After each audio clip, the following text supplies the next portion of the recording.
Hey guys, welcome back. So today I wanted to do something a little bit different. So one of the questions that I get quite often is, why do I use bait casters for, fishing inshore?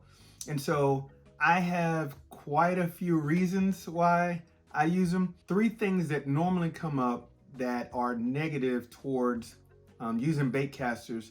One, they don't cast as far as spinning reels. Two, they don't have enough drag or, stopping power. And then three, they backlash a lot.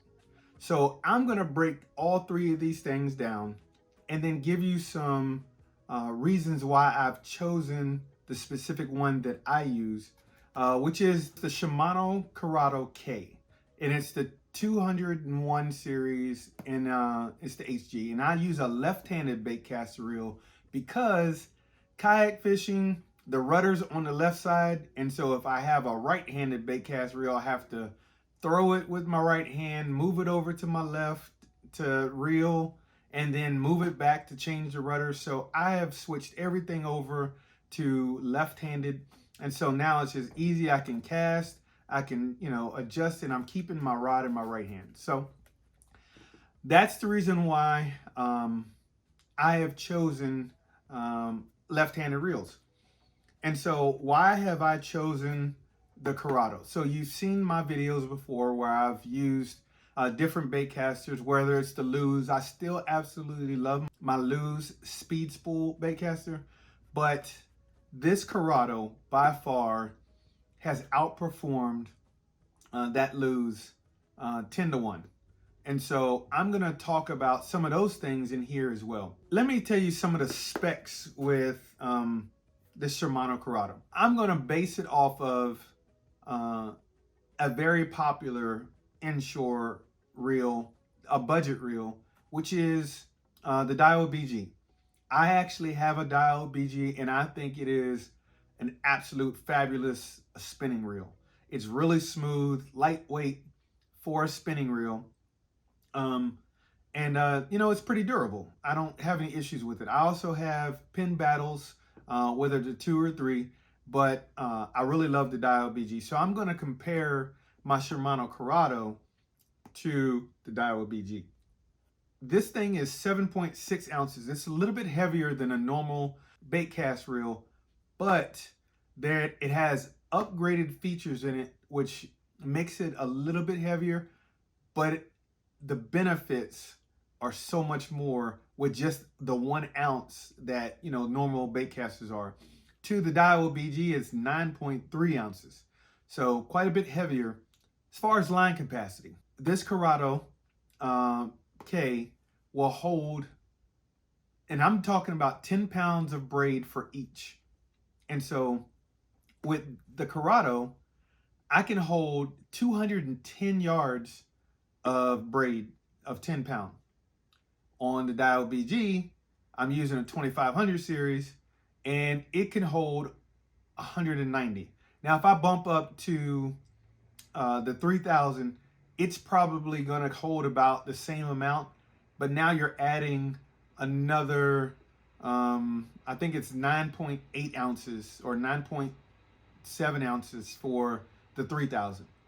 So you're getting a little bit heavier, with the same capacity. So when it comes to drag, the Curado has 11 pounds of drag, where the Daiwa BG has 13.2. Now, that seems like a big difference, but I've caught some pretty big fish with this thing, and it's not that much of a difference. As far as gear ratio, this Curado, they have a 5.6 to 1. They have a 7.4 to 1, which this one is.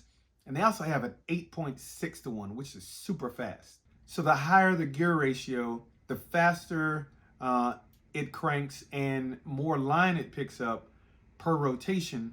And so with a 7.4, I'm picking up 31 inches of line per turn on this reel.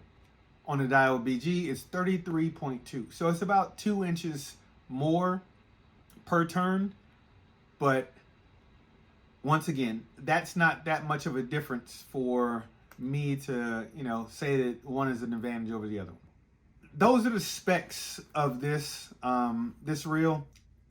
I'm going to get into some of the things that, the myths about it. So one of the myths is that a spinning reel will cast further than a bait caster. What I've done, I have thrown 1/4 ounce, you know, with the weight and the bait, combined 1/4 ounce. I can cast this thing just as far as I can with my spinning equipment. I have tested it and tried it. But as you can see, I'm casting this thing a pretty long distance with, not a whole lot of effort. And so I can cast this thing pretty far. Once again, that's with this one. Plus with the micro module gear system, this thing casts super smooth, and because of the ball bearings it has in it, the high end ball bearings it does have, it casts super smooth, and that's what creates that long distance for the casting. It has a stable spool system, which also cuts down vibrations. So that way, it gets that long casting distance. So with this thing, I am definitely able to cast a long way. Now with spinning gear, you're able to skip baits underneath of whether it's mangroves, docks, whatever, all that stuff. I can do the same thing with this. I've done it, just testing it. When I first, tested, you have to adjust it a little bit to make sure it's not, you don't backlash. And of course I did, a couple times. But once I fine tuned it, I was able to skip right underneath the docks. I was able to skip into mangroves with no issues. So that dispels that myth. The other myth is they don't have enough drag or stopping power. Once again, I said that this Shimano has 11 pounds of drag, while the Dial BG has 13.2.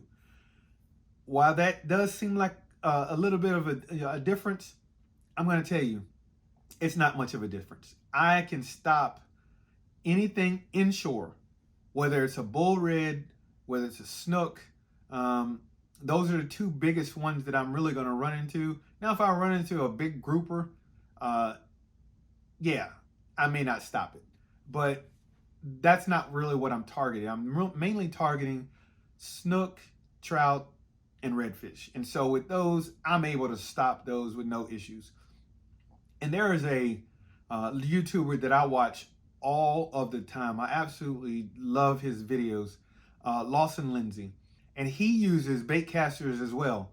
And he's stopped a lot of huge fish with what he fishes with. He fishes with Shimano's as well. He fishes with other brands, but he definitely fishes with Shimano, and they are able to stop any fish that he's pulled out. So I've watched Lawson pull 40-inch bull reds and huge 42, 43-inch snook with no issues.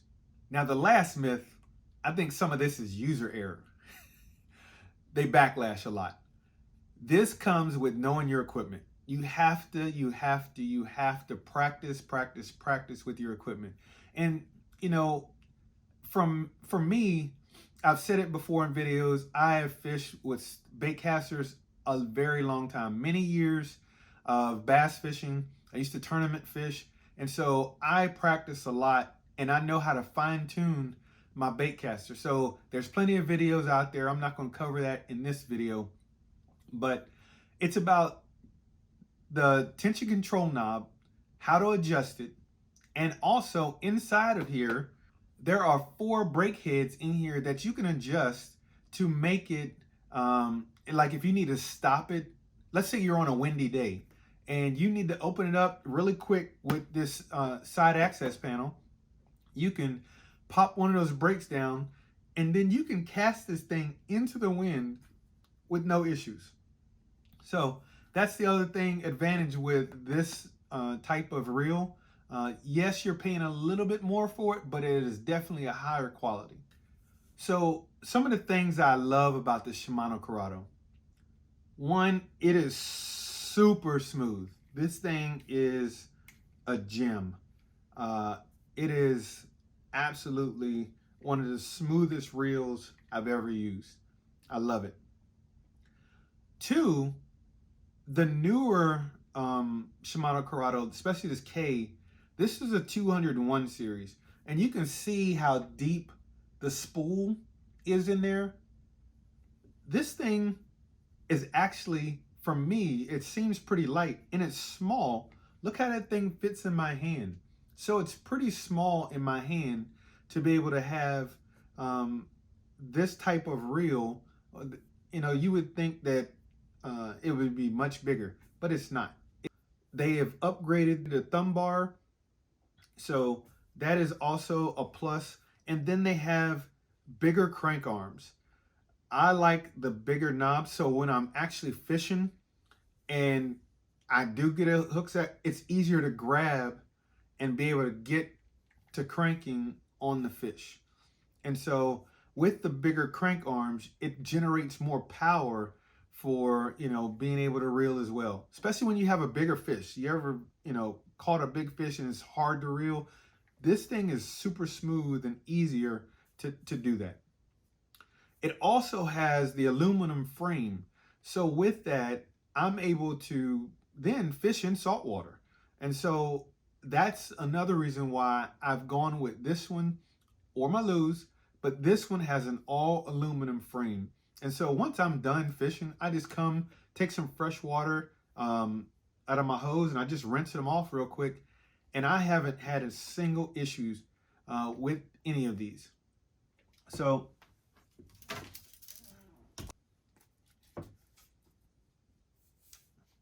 this is actually my second one. I've been using this one for about 3 months now. And when I tell you, I haven't had a single issue with this. The backlashes have been minimal. The backlashes have been my issue, my fault, because either casting directly into the wind without adjusting the tension control knob or putting on a lighter or heavier bait. That's the one thing that you have to pay attention to. If you're fishing a bait and then you change to a heavier bait, you have to adjust your tension control knob to adjust that bait. And so, and vice versa, if you're fishing with a lighter weight, you have to adjust it, you have to loosen it up. And so I have not had any issues with this thing. I have this paired with a St. Croix Triumph Inshore 7-foot medium rod. And so this is pretty decent. That rod is really sensitive and, you know, I have no issues with it. So the other thing with this has 6-to-1 ball bearing in it. Now, don't get caught up in the number of ball bearings. That was an older thing. Now they have, it's about the quality of the bearings that they add in here. And the bearings that are inside this thing are top notch. And that's what makes it so super smooth. And that extra ball bearing, that is the Super Stopper anti-reverse gear system that it has in it. So that way, when you start cranking, there's been times where if you've ever had a, whether it's a dial or a pin or something else on spinning and you hit the wrong thing and it starts reversing, you don't have that in this. There is no reverse in this thing whatsoever. It does not reverse. And so, you know, the drag system is here. And so, like I said, this thing is an absolute gem. Yes, it costs $179 to $189, depending on where you're at. But I think for the price, this is absolutely wonderful. My Daiwa BG on sale was $119. So it's a little bit less, but I love the quality of this thing. And so the cool thing is you can get to the side plate. So there's a little lever right there. All you have to do is click it down and it spins out. And this, the cool thing with Shimano, it has this hinge on it. Some other bait casters, the hinge is not there. So when you pop this off and you get ready to adjust one of the brakes, and all you can do is pop one of those brakes down and it will onto the spool to slow it down. But to access this side panel, others it does not have a hinge. So if you ever try to take this off on your boat and you dropped it in the water, game over. You now have a paperweight and there's no fishing with this. But the ingenious thought to put that hinge on there helps, because now you just pop it back on, close it, and that's it. And that's how you access the system on the inside. All right, guys, I hope that explains why I fish with bait casters. They are not for everybody, I get that. But there are individuals that fish with bait casters. Two guys that I absolutely watch all the time that use bait casters is Lawson Lindsay. He's right here in Florida. He fishes for snook, trout, redfish. He even catches tarpon on these things. And the other one that I watch more than probably anybody is Southern Salt up in Alabama. My buddy Nate, who hopefully I'm going to get up there and go fishing with him soon. But he also fishes with a bait caster, and that guy is an absolute beast with a bait caster. You can watch any of his videos. He catches all kinds of fish with that thing. And so those are the two guys that inspired me to get back to bait cast fishing for Inshore. And so watching them, they proved that it can be done. And you just look at the tons and tons of fish that they've caught. And so I have caught a lot of fish using bait casters, and now moving up to my Shimano Curado, I will probably catch a lot more as well, because I can cast further, more accurate. I don't have to worry about the backlashes when I'm skipping in there. And so I am definitely pretty pleased with this thing. So that's my take on fishing with bait casters, and especially the Shimano Curado K series that I've been fishing with. So guys, thank you for watching the video. If you did like it, hit that thumbs up button, and also consider subscribing. I'm gonna get this thing fixed up and get out there and fishing. So the next video, you should be able to see me hopefully catching some fish with this thing. And so until then, remember, God loves you. God bless you. May He keep you. Peace.